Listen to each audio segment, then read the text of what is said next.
Do you remember the first time you killed someone? Yeah.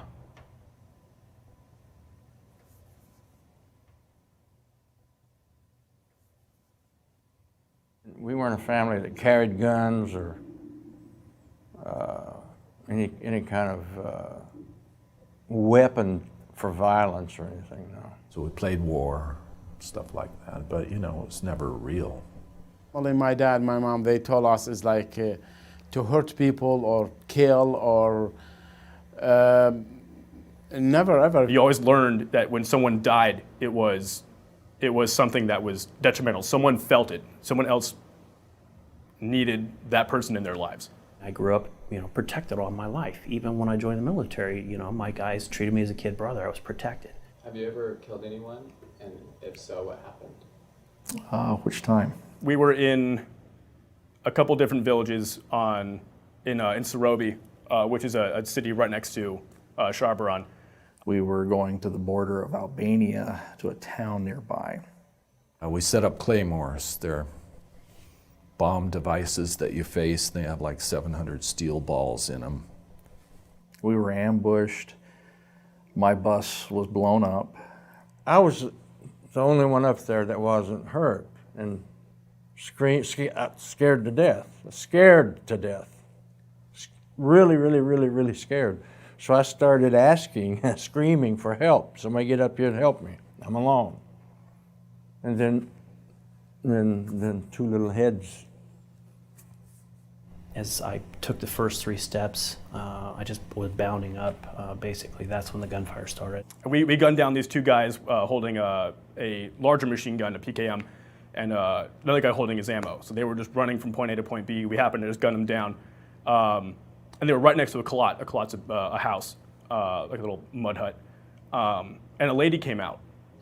That one guy is as close to me because Iranian, they come very close to us and they attacked us at night, so we shoot everywhere. My head was ringing, everything was in slow motion, and there was a rifle on the ground that had gotten blown out of the bus. I picked it up and ran towards the gunfire. I was down, and all I could see was his head and shoulder. He had a hard hat on, and then I saw the red emblem. It was. And then when I could see a silhouette,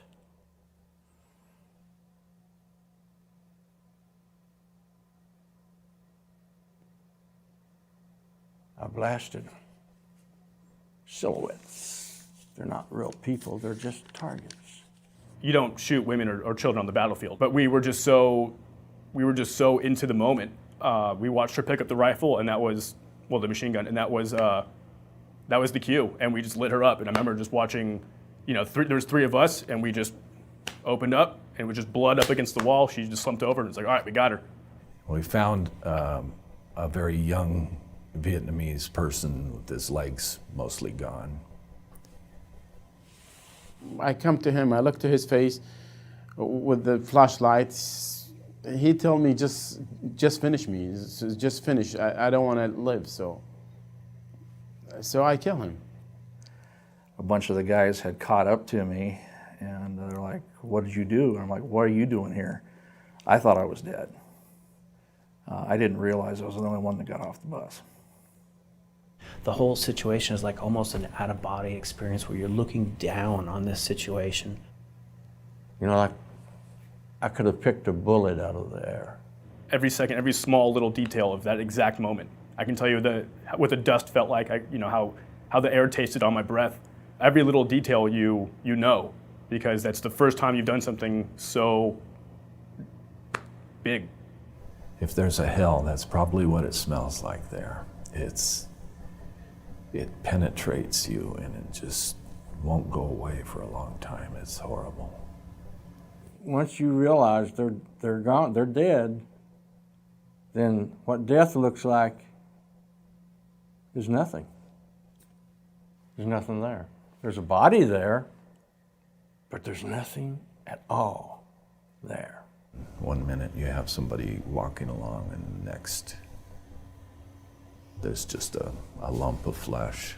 It goes from something, a big something, to the smallest nothing that there can be. It goes from dreams and aspirations to nothing. You know, you can kick it, you can hit it with a stick, you can throw rocks on it, you can do anything, and it won't bother it because it's dead. I know it's not right. It's not right to do this, but I have to. If I focus about all this stuff, in 1 minute, if I focus, I lose my mind. But I never focus about this stuff. I didn't feel any personal guilt. I felt sorry for him. But no personal guilt, no. It was strange, you know, you could disassociate when you're shooting at spots in the jungle, but this guy was right there, and I felt very compassionate, and I was thinking about, you know, his girlfriend, his family, whatever. I didn't give a fuck who he was. I was trying to keep me alive. It wasn't me and a Vietnamese. It was me and anybody that's got oh man, this is hard. When they find out that you served in Vietnam, do they ask you if you killed anyone? Yes, And what is normally your answer? I say, I'm not sure. I may have. Outside of the Army, when is it okay to take someone's life? You want to go home and see your family? The question's back on you. Would you want to go home and see your family? Well, then I guess it's okay. I mean, the difference in war and in civilian life, you got no choice on one of those. If they mean to do harm to myself or my family, I'll do anything I can to prevent them from doing it. If it means taking their life, fuck them. They've chosen their path. Outside of war,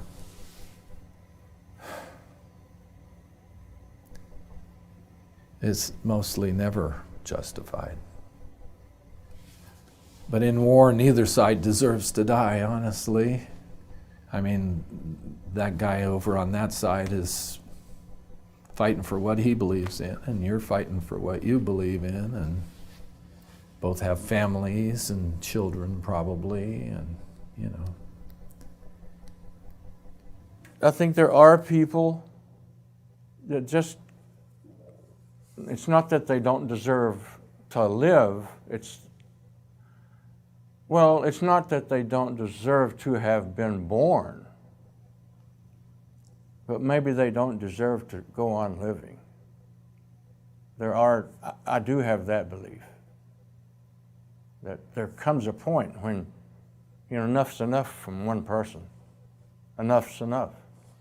You can't live in our world. That's just the way, you know, but the problem there is someone has to have the power to say that you can't do that. And now and then somebody has to give them that power. It's all so confusing to me.